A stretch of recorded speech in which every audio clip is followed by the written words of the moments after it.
Nagsisimulang pelikula sa Amazon Rainforest sa Brazil.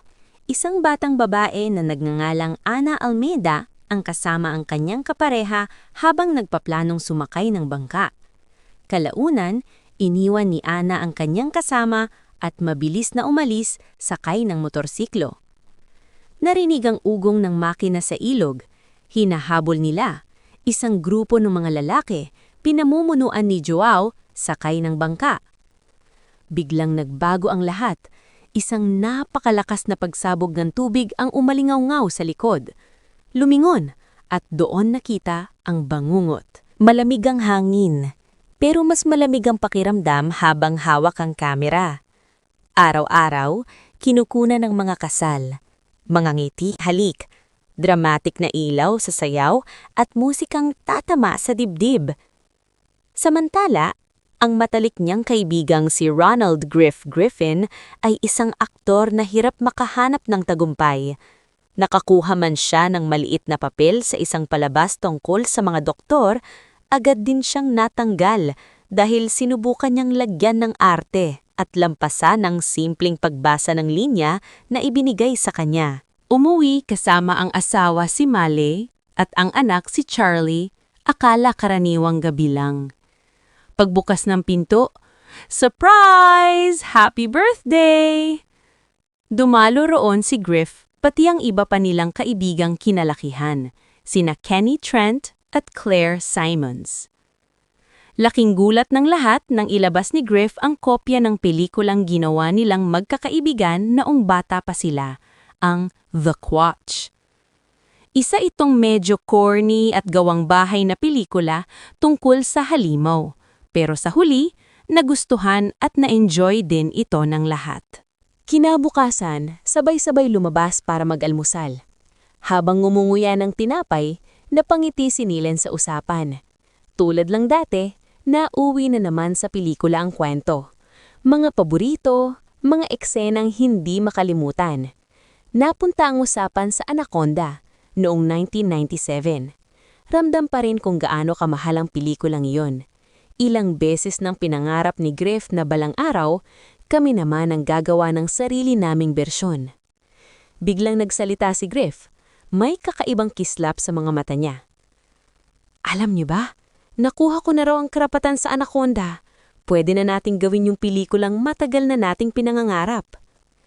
Napatingin kina Kenny at Claire. Pumayag sina Kenny at Claire dahil hindi sila masaya sa takbo ng kanilang mga buhay. Lalo na si Kenny na may problema sa bisyo at dati nang tinanggal ni Doug sa kumpanya dahil dito. Ngunit para kay Doug, masyadong mapanganib ang proyekto at hindi sulit isugal ang lahat para rito. Kinausap si Mali isang gabi. Habang tahimik ang paligid, sinabi kay Mali ang ideyang remake. Nakinig, gumiti at buong puso niyang sinuportahan. Sabi niya, sige ituloy mo. Pero matigas si Lel. Alam delikado, alam posibleng masira lang lahat, kaya sinabi sa kanya na masamang ideya yon, kahit sa loob-loob gusto talaga niya. Pagkatapos, pinanood niya ang video na ginawa niya para sa mga kliyente at napagtanto niyang ayaw niyang manatiling ganito ang ginagawa niya habang buhay. Tinipon nila sina Kenny at Claire upang pag-usapan ng budget, humanap ng pautang at sinimulan ni Doug ang pagsulat ng script. Pagdating sa Brazil, ramdam agad ang bigat ng init at panganib ng lugar. Doon nagrenta ng bangka na 4, kasama ang snake handler na si Santiago Braga. Tahimik pero halatang bihasa at hindi siya nag-iisa.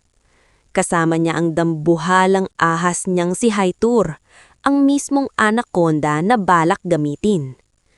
Natagpuan sila ni Ana at sinubukan niyang agawin ng bangka para sa sarili niya habang papalapit na si Joao at ang mga tauhan nito. Ngunit wala siyang ibang mapagpipilian kundi sumama sa grupo sa kanilang paglalakbay. Mababa ang budget pero mataas ang pangarap. Sa bawat eksena habang si Kenny ang may hawak ng kamera, palaging nanginginig ang kuha pero may puso. Sina Griff at Claire ang mga bida at habang tumatakbo ang pelikula, parang unti-unti ring bumabalik ang dating sila. Mga titig na matagal nang nawala, mga ngiting pilit pero totoo. Rolling. Huminga ng malalim. Kahit alam delikado, pinush. Habang nagsushoot sa bangka, ramdam ang takot ni Griff. Kitang-kita sa mata niya, hindi sa kamera, kundi sa ahas. Si Aitor. Malapit na masyado, masyadong totoo. Isang iglap lang ang lahat. Nataranta si Griff. Sa gulat, nabitawan ng ahas. Hindi lang nabitawan, naihagis niya diretso sa tubig. Sumigaw, pero huli na. Umikot ang turbina ng bangka. Isang malagim na tumog. Isang pulang alon sa tubig. Tahimik. Nanginig ang mga kamay ni Santiago. Lumuhod siya sa sahig ng bangka. Parang may nawala sa kanya na hindi na maibabalik. Hindi lang ahas. Pangarap niya yun. Ngunit sinubukan ni Griff na bumawi sa pamamagitan ng paghahanap ng kapalit na ahas. Kinagabihan, lumabas sina Griff at Santiago sa tubig. Ngunit biglang hinila si Santiago ng anaconda at si Griff ay tumakbo palayo. Pinababa ni Griff ng bangka si Santiago. Hahanapin si Santiago. Sa bawat hakbang papasok ng gubat, mas bumibigat ang hangin. Parang may matang nakatitig. Pumasok sila sa masukal na gubat at natagpuan ng isang lumang camper matapos tangkain ni Joao na hulihin sila, ngunit pinatumba siya ni Ana gamit ang reple. Ipinaliwanag ni Ana sa grupo na bahagi si Joao ng isang pangkat ng mga mapanganib na minero ng ginto sa lugar. Pumasok sila sa camper at nabigla nang biglang bumagsak sa windshield ang bahagyang natunaw na bangkay ni Santiago. Nakaharap ng grupo ang anaconda, ngunit hindi sila nito inatake. Ayaw umanda ng camper kaya napilitan si Doug na lumabas at ayusin ang makina. Muntik na siyang makain, ngunit nakaligtas siya sa huling sandali habang mabilis na tumakas ang grupo, hinahabol ni Joao. Patuloy pa rin nagfi-film kahit bawat hakbang ay parang sugal sa buhay, maging susunod na kakainin ng ahas. Hawak ang kamera, nanginginig ang kamay, pero pilit pinapakalma ang sarili. Habang tumatagal, mas lalong ginagawang sentro ng pelikula si Ana. Hindi lang siya matapang, nakita kung paano siya kumilos sa laban, kung gaano siya kadesidido at kaangas. Nagdulot ito ng tensyon kay Griff. Napakiramdam niya ay masyadong sinusunod ni Doug ang sarili nitong gusto. Lalong nagbago ang sitwasyon nang may dumaan na ilang bangka ng isang movie crew na gumagawa ng totoong reboot ng Anaconda mula sa Sony. Dahil dito, napilitan si Griff na aminin na wala talaga siyang karapatan sa Anaconda at ginamit lang niya ito bilang dahilan para mabigyan ng bagong direksyon at pag-asa ang kanyang karera. Nauwi sa pagtatalo ang dalawa at umalis si Griff sakay ng isang maliit na bangka upang habulin ng movie crew at makauwi. Pagdating sa kinaroroonan ng mga bangka ng movie crew, "Hello?" Sigaw, kahit anam malabong may sumagot. Biglang may gumalaw sa gilid ng isa sa mga bangka.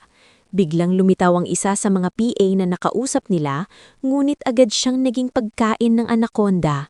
Matapos makakita ng isang replay sa mga gamit ng crew, mabilis na bumalik si Griff sakay ng bangka patungo sa kanyang mga kaibigan.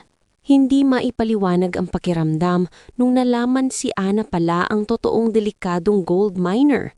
At si Joao, siya pala ay pulis na sinusubukang dakpin siya. Pinilit niya sina Doug, Kenny at Claire na kolektahin ng ginto para sa kanya at dalhin sa bangka. Pero sinubukan ni Joao na arestuhin siya hanggang sa pumasok si Griff at binaril si Joao sa binti. Pinatay ni Ana si Joao at itinutok ang kanyang baril kay Claire na nagkunwaring malungkot ngulit nagawang agawin ang baril mula sa kamay ni Ana.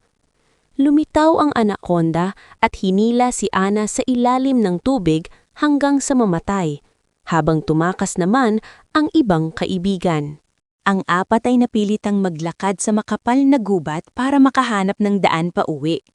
Sa gitna ng paglalakbay, nakagat si Doug sa binti ng isang gagamba, kaya napilitan si Kenny na umihi sa sugat niya para mapigilan ang pagkalat ng lason.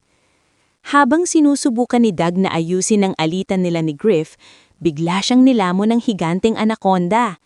Sinisi ni Griff ang sarili sa nangyari, pero hindi nagtagal ay nakita nilang isinuka rin ng ahas si Doug.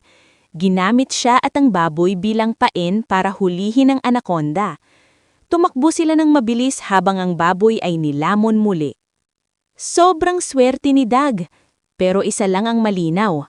Hindi kami makakalabas dito ng ligtas kung hindi kami magsasama-sama. Walang nakikitang ibang paraan, nagpasya ang magkakaibigan na patayin ng anaconda. Nakakita sila ng bangkay ng set ng reboot film at may nahanap na walkie-talkie. Tumawag sila ng tulong at may isang tao na nangsimulang barilin ng anaconda gamit ang mga flare. Ang tao niyon ay walang iba kundi Ice Cube. Dapat sana siyang gumanap sa reboot bilang karakter niya mula sa orihinal pero inatake siya ng anaconda. Sinabi niya sa grupo na may mga pyrotechnics sa buong set at kailangan nilang pasabugin ang mga ito para patayin ang ahas. Hinila ni Doug at Griff ang anaconda papunta sa landas ng pyros at tinulungan ni Kenny na pasabugin ang mga ito. Hindi nito napatay ang ahas at naipit ang apat sa isang dead end.